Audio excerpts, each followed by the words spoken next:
বাজারে সবজির দাম আকাশছোঁয়া, কিন্তু আপনি জানেন কি আপনার বাড়ির আঙিনায় প্রাকৃতিকভাবে জন্মানো সাধারণ জিনিস দিয়েও অসাধারণ স্বাদের রেসিপি বানানো যায়। আসসালামু আলাইকুম দর্শক, সবাই কেমন আছেন? আশা করছি সবাই অনেক অনেক বেশি ভালো আছেন। আজকে আপনাদের একদম সহজ পদ্ধতিতে বাড়ির আঙিনায় জন্মানো টাটকা কুমড়া পাতার ভর্তা বানিয়ে দেখাবো। এজন্য প্রথমে কড়াইতে দিয়ে দিয়েছি তেল, এরপর শুকনা মরিচ, রসুন আর পেঁয়াজ কুচি দিয়ে এগুলোকে ভেজে নেব।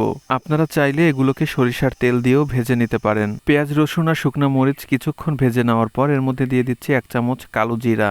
ভর্তার মধ্যে কালো জিরা ব্যবহার করলে কিন্তু ভর্তা থেকে সুন্দর একটা স্মেল আসে। এখন এই ভাজা পেঁয়াজ রসুনের মধ্যে দিয়ে দিচ্ছি কুচি করে রাখা কুমড়া শাক। এই শাকগুলোকে কিন্তু পরিষ্কার পানি দিয়ে ধুয়ে তারপর কুচি করে নিয়েছিলাম। পরিমাণ মতো লবণ দিয়ে ভালোভাবে নেড়েচেড়ে এই শাকগুলোকে কিছুক্ষণ ভেজে নেব।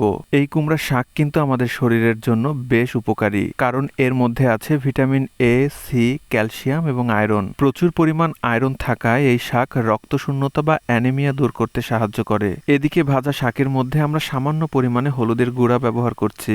এখন এই শাকগুলো যাতে ভালোভাবে সিদ্ধ হয় এজন্য ঢাকনা দিয়ে ঢেকে রাখবো। এই শাকগুলো কিন্তু সিদ্ধ হওয়ার জন্য এর মধ্যে এক্সট্রা কোনো পানি ব্যবহার করিনি। এই যে দেখেন, শাকগুলো কিন্তু একদমই পারফেক্ট ভাবে সিদ্ধ হয়ে গেছে। এখন এই শাকগুলোকে এরকম সবুজ থাকা অবস্থায় চুলা থেকে নামিয়ে নিতে হবে। এর থেকে আরো বেশি সময় নিয়ে ভাজলে এই শাকগুলো কালো হয়ে যাবে এবং ভর্তাটা দেখতে ভালো লাগবে না। এখন এগুলোকে শিলপাটায় একদম মিহি করে বেটে নিতে হবে। তবে আপনারা চাইলে কিন্তু এগুলোকে ব্লেন্ড করেও নিতে পারেন।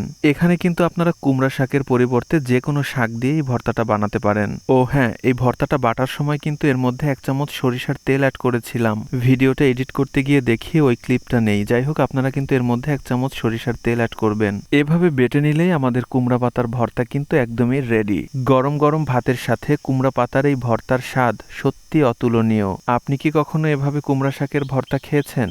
খেয়ে থাকলে অবশ্যই কমেন্ট করে জানাবেন। আর এরকম আরো ঘরোয়া রেসিপি পেতে চাইলে চ্যানেলটি সাবস্ক্রাইব এবং পেজটিকে ফলো করতে ভুলবেন না। সাথে থাকার জন্য ধন্যবাদ। সবাই অনেক অনেক বেশি ভালো থাকবেন। আল্লাহ হাফেজ।